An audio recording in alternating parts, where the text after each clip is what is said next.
দর্শক মন্ডলী আসসালামু আলাইকুম। আমাদের অগ্নিঝরা ৭১ চ্যানেলের পক্ষ থেকে আপনাদের সুস্বাগতম জানাচ্ছি।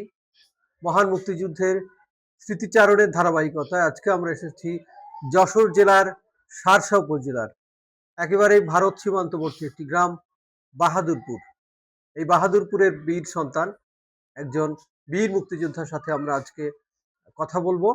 আমরা তার সাথে আজকে জানবো আজকে আমাদের বীরত্ব গাথা, মহান মুক্তিযুদ্ধে তাদের বীরত্ব গাথা আমরা শুনবো। আমরা যে বীর যোদ্ধার সাথে আজকে কথা বলবো, আমি প্রথমে তাকে অনেক অনেক ধন্যবাদ জানাচ্ছি আমাদেরকে সময় দেওয়ার জন্য। বীর মুক্তিযোদ্ধা জনাব হাবিবুর রহমান বাবলা। আমরা আর কথা বাড়াবো না, আমরা তার কাছে চলে যাব, আমরা শুনবো তার বীরত্ব গাথা।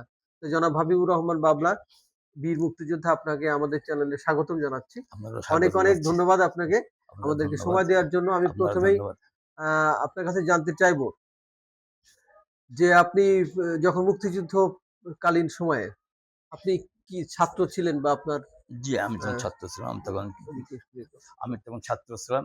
মানে ক্যান্ডিডেট ছিলাম। ম্যাট্রিক ক্যান্ডিডেট ছিলাম। এসএসসি ম্যাট্রিক এসএসসি ক্যান্ডিডেট ছিলাম। তো ওই সময় আমাদের একটা গ্রুপ ছিল। আমরা তো বেনাপোল থাকতাম, গ্রুপ ছিল। আমরা তখন সবাই ছাত্রলীগ করতাম। ছাত্রলীগ করতেন? সবাই ছাত্রলীগ করতাম। ওই স্কুল লেভেলেই ছাত্রলীগ করতেন? স্কুল লেভেলে ছাত্রলীগ। আচ্ছা। আপনাদের নেতৃত্বে কারা ছিল একটু মনে করতে পারেন? আমাদের নেতৃত্বে তখন ওই আমাদের প্রাক্তন চেয়ারম্যান ছিল, হবির চেয়ারম্যান। ওনার ছোট ভাই, তো উনি যশোরে থাকতেন। ওনার মোটামুটি আমরা যারা ছিলাম তাই ওইভাবে কোনো নেতৃত্ব ছিল না আরকি। তারপর ওনার কথা মতো আমরা অনেক কিছু করতাম আরকি। এটা উনি কি উপজেলা লেভেলের নেতৃত্বে ছিলেন নাকি ইউনিয়ন লেভেলে? উপজেলা ছিল না। মানে আচ্ছা, হ্যাঁ, ইউনিয়ন লেভেল, উপজেলা ছিল না। জি। তো মোটামুটি সেইভাবে করতাম।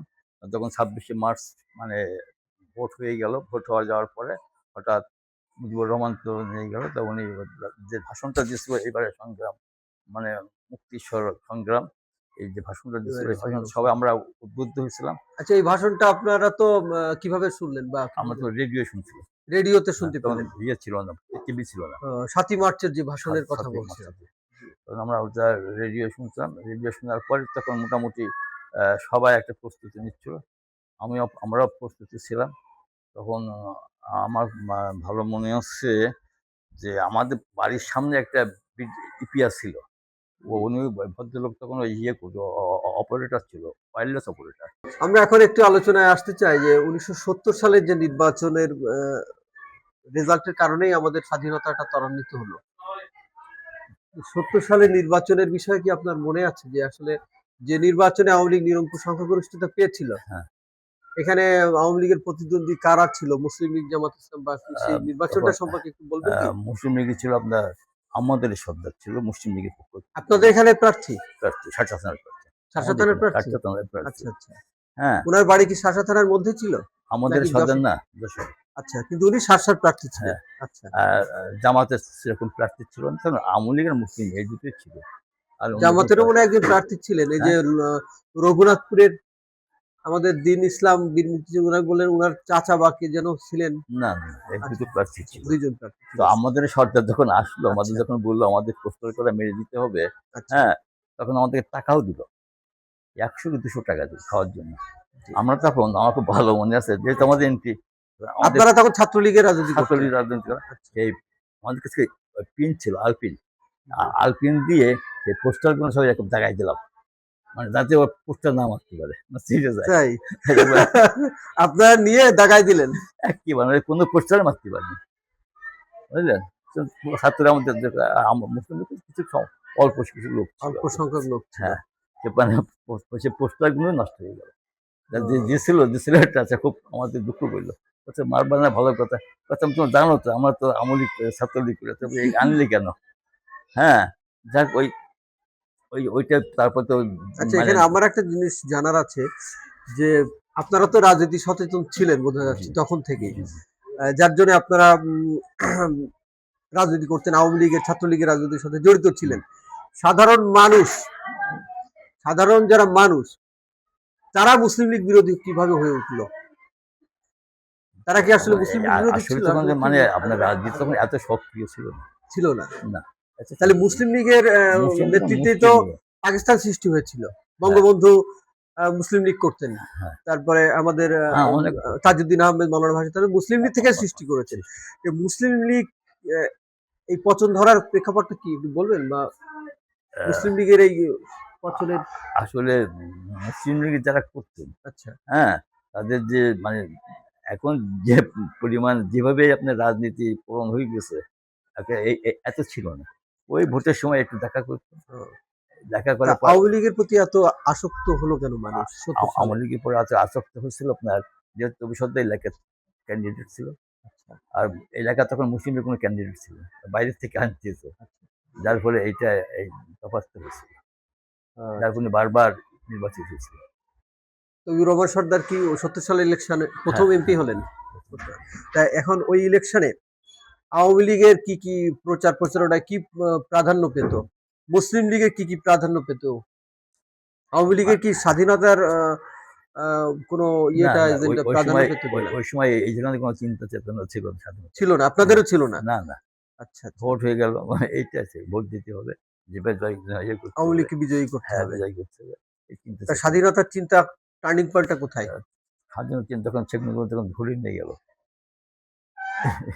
লেখালি করলো, তখন ধরে নিয়ে গেল, হ্যাঁ, তখন যেহেতু আপনার ৩৬৬ ভিতরে কয়েকটা আমার এত স্মরণ দেয়, মানে ২৬২ না কতগুণ সিট বাংলাদেশে মানে জি, ইয়েতে জি। পাইছিল। বাংলাদেশের মধ্যে ২৯৮ টা পেয়েছিল সম্ভবত। ৯৮, হ্যাঁ, দুটো বাদে। দুটো বার, জি, জি। বুঝলেন? আওয়ামী এইটাই, লীগ পেয়েছিল। হ্যাঁ, এইটাই। ও। তা আপনারা কি এটা প্রত্যাশা করতেন যে আওয়ামী লীগ পাকিস্তানের রাষ্ট্র ক্ষমতায় যাচ্ছে? এরকম প্রত্যাশা কখনো না, করেছেন? সে তো সে তো অবশ্যই। করতেন? হ্যাঁ, যে বঙ্গবন্ধু শেখ হ্যাঁ, মুজিবুর রহমান হ্যাঁ, পাকিস্তানের প্রধানমন্ত্রী হতে প্রধানমন্ত্রী হবে। যাচ্ছেন। হ্যাঁ, এরকম হ্যাঁ, এটা ছিল। প্রত্যাশা আপনাদের ছিল। তা তখনও কি স্বাধীনতার চিন্তা আসেনি মাথায়? না, না, তখনও হয়নি। সে পর্যন্ত ধরে নিয়ে গেল। তাই? তখন উনি একটা কথা বলে গেলেন যে, "আমার যদি হুকুম দেওয়ার নাও পারি, তোমরা আচ্ছা। থাকো।" ও।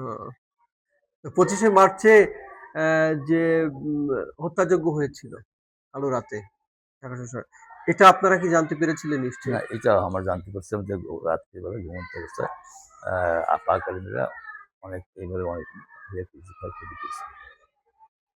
প্রতি মানুষ আরো রেগে গেল। তারপর জিয়াউর রহমান সাহেবের ওই ভাষণটায় আরো বেশি মানুষ ইয়ে হলো, উৎফুল্ল হলো, মানে আগ্রহ দেখালো আরকি। আচ্ছা। ওটা। আচ্ছা, বঙ্গবন্ধু যে অ্যারেস্ট হলেন, তার পরবর্তীতে তাজউদ্দিন আহমেদের নেতৃত্বে যে একটি সরকার গঠন হলো। হ্যাঁ, আমরগঞ্জ ইয়েতে। জি, জি। হ্যাঁ, এটা কি আপনারা এখান থেকে জানতে পেরেছিলেন বা হ্যাঁ, এটা খবরাখবর রেডিও, রাখতেন হ্যাঁ, হ্যাঁ। রেডিওর মাধ্যমে? বিবিসি তখন। বিবিসি শুনতেন। তা এই এলাকায় কি পাকিস্তানি হানাদার বাহিনীর কার্যক্রম ছিল বা না, না, না, এটা ছিল ছিল না না। তখন? তারপর আপনার প্রশিক্ষণে যাওয়ার প্রেক্ষাপটে একটু জানান? ওইটাই আমি আলোচনায় আসছি, জি, জি, প্রেক্ষাপটটা। জি।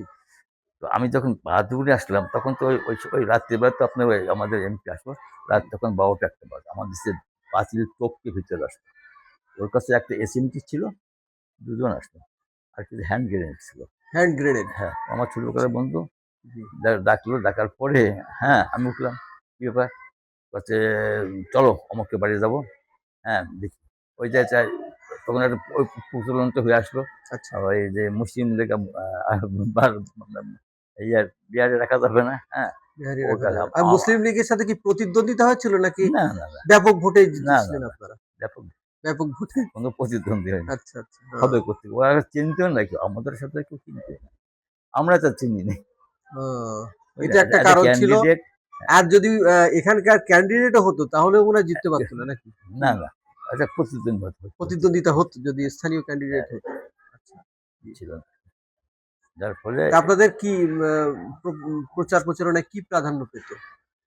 উত্তর-পূর্ব আমি এই বিজয়ের কি আ প্রাধান্য আ পেত? আমি কোথাও? একটুখানি আরেকটু পিছিয়ে আসি, আপনার ওই জি, ট্রেনিং এর ব্যাপারটা একটু আসে। আচ্ছা। কিভাবে আমরা ট্রেনিং এ জি, গেলাম, জি। এটা দরকার। বুঝলেন? তো ও আসার পরে আমার ডেকে নিয়ে গেল।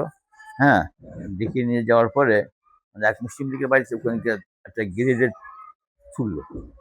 গ্রেনেডটা বার্স্ট হয়ে গেল। বার্স্ট আচ্ছা, হওয়ার সাথে, সাথে হ্যাঁ? বলছে স্বীকৃত হলো, এখানে আর থাকা যাবে না।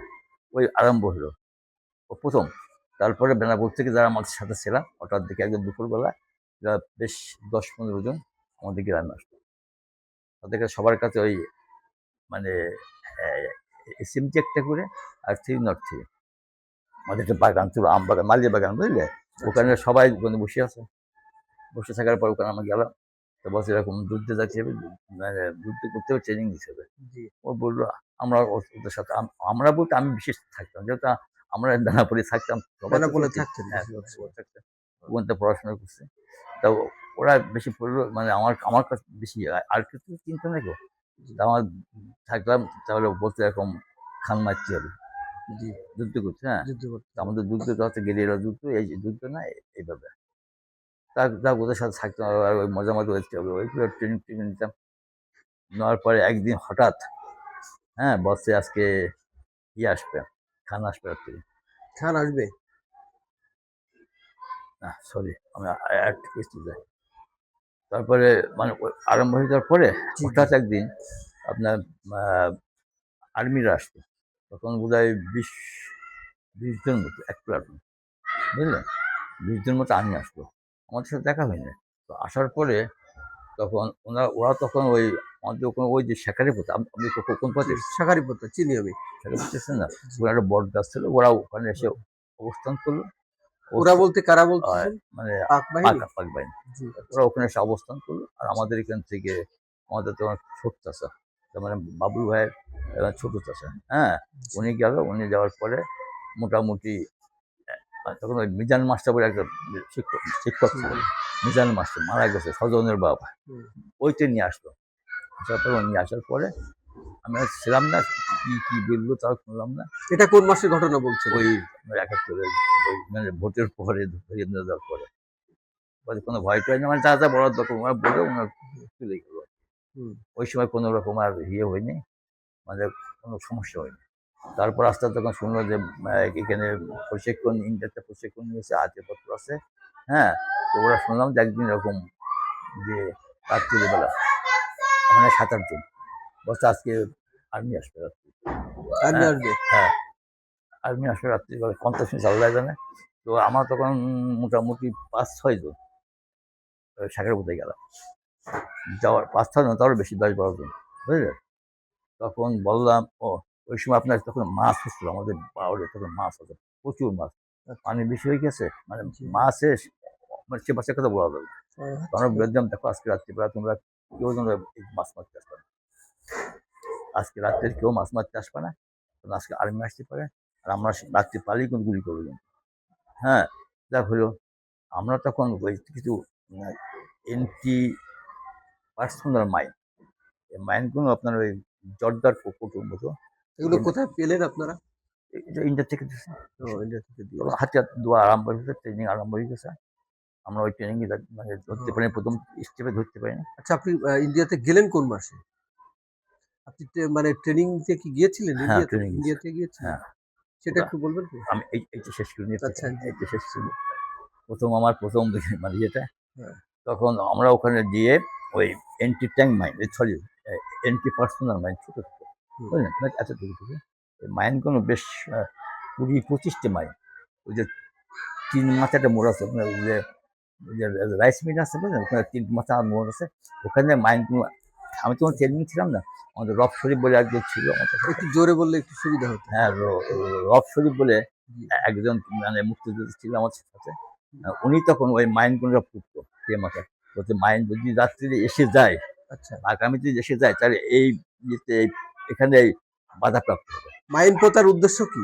মাইন পোতার উদ্দেশ্য যেন এরা আসার পর বিস্ফোরণ হয়ে। বিস্ফোরণ হুমকি জি, দাঁড়ায় বা জি, হ্যাঁ, অ্যাডভান্স না করতে পারে। অ্যাডভান্স না করতে পারে। হ্যাঁ, এই জন্য আর কি। আচ্ছা, দিয়ে আমরা মাইনগুলো পুঁতে, তারপরে আপনার পাশে ইয়ে ছিল, পাড়ুই পাড়া ছিল, হ্যাঁ, ওখানে তোমার বিচুলি রাখা ছিল। এই পৌষ মাস দিয়ে হবে, আচ্ছা, চার আমরা পাঁচ বছর। আপনাদের সাথে আর কে কে ছিল একটু নাম মনে করতে পারেন? হ্যাঁ, হ্যাঁ, একটু বলবেন? আমাদের সাথে ছিল রব শরীফ ছিল, আচ্ছা, তারপরে আব্দুল করিম ছিল, হুম, নজরুল ইসলাম ছিল, আমি ছিলাম, তারপরে মানে মুজাম্মেল ছিল, মানে জি, এরকম জি। ছিল আর কি, মানে সব হ্যাঁ, স্মরণ আর কি, জি, জি। বুঝলেন? আচ্ছা, না, ওরা তখন যায়নি, হুম, ওরা তখন যায়নি। আচ্ছা, আচ্ছা। তখন তারপরে? আমরাই তখন ওই মাইন্ডটা পুঁতে ওখানে বসে আছে, জি, বুঝলেন? জি, আর একটা মাইন্ড ছিল আমার, ওটা মাইন্ডটা হচ্ছে আপনার M16 মাইন্ড। জি, ওই যে জগটা দেখেন, ওই ওই জি, ওই জি। জগটা, হ্যাঁ, ওই জগটার মধ্যে এত বড়, এরকম আচ্ছা, বড় মাইন্ডটা, বুঝলেন? ওই মাইন্ডটা আপনার ওই বদনাম আমি তখন ওরা বলছে যদি এটাও যদি পায়ে না পড়ে, হ্যাঁ, এই জায়গায় আসলে বাধাপ্রাপ্ত হবে। ওই মাইন্ডটা আপনার রোডের পরে, হ্যাঁ, এই রোডের পরে এখানে পাতা হলো, পাতার পরে ওখান থেকে একটা তার নিয়ে এসে, বুঝলেন, এই গাছে বান্ধা হতো। গাছে যদি ওখানে ওই মাইন্ড যদি মানে পেরিয়ে চলে আসে, এখানে আসলে বাঁধবে, এখানে আসলে বাঁধবে। আর এটা বাধা মানে বললো ওই সময় 70 হাতের মতো যা থাকবে 70 গজ। যে উদ্দেশ্যে আপনারা মাইন পুঁতেছিলেন সেটা কি সার্থক হয়েছিল বা? না, সেই কথাটা আসছে, সেই কথাটা আসছে। তো ওখানে গিয়ে ওই মাইন্ডটা তো পুঁতে শুয়ে আসলো, হঠাৎ শেষ রাত্রির দিকে চেঁচামেচি ঘুম ভেঙে গেল।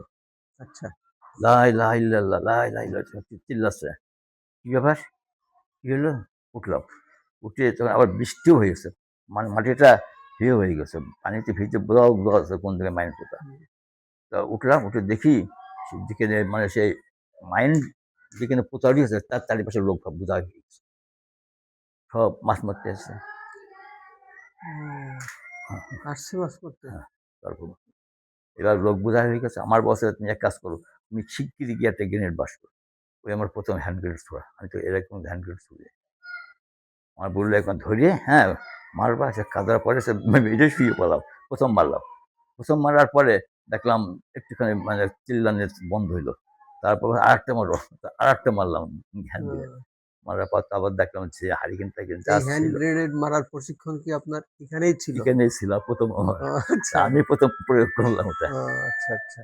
হ্যাঁ, এইবার আপনার তখন আবার স্টপ হয়ে গেল। হ্যাঁ, ও সে লাইলা পড়া বন্ধ হয়ে গেল, আর লোক যা ছিল সব হারিকেন টারিকেন ভেঙে চলেছে দৌড়। হ্যাঁ, তারপর সকাল হলো, সকাল হয়ে আমার যাচ্ছি পারছেন যে কোন জায়গায় কুতা আছে আর পানি হয়ে গেছে। যাই হোক, তারপরে আল্লাহবাদ গেলাম, গিয়ে দেখি সে মানে মাইন্ড পড়েছে। তারপরে বললাম তোমার বাউন্ড করে তোমার তারপরে আসলে কেন। সবচেয়ে বড় কথা ওই যে মাইন্ডটা M16 মাইন্ডটা, এটা আল্লাহ পাকের ইচ্ছা, ওটা মানে ঠিক মতো সেটিং হয়নি, ঠিক মতো সেটিং আল্লাহ হয়নি। পাকের ইচ্ছা। তার মানে হ্যাঁ, ক্ষয়ক্ষতি হতো এখন ওই মানুষের। ছেলে একটা সাথে আসছিল। হ্যাঁ, ছেলে একটা সাথে আসতো বেদিক গেছে, কষ্ট তখন ছেলে বলছে আচ্ছা, একটু বন্ধ করে দেন।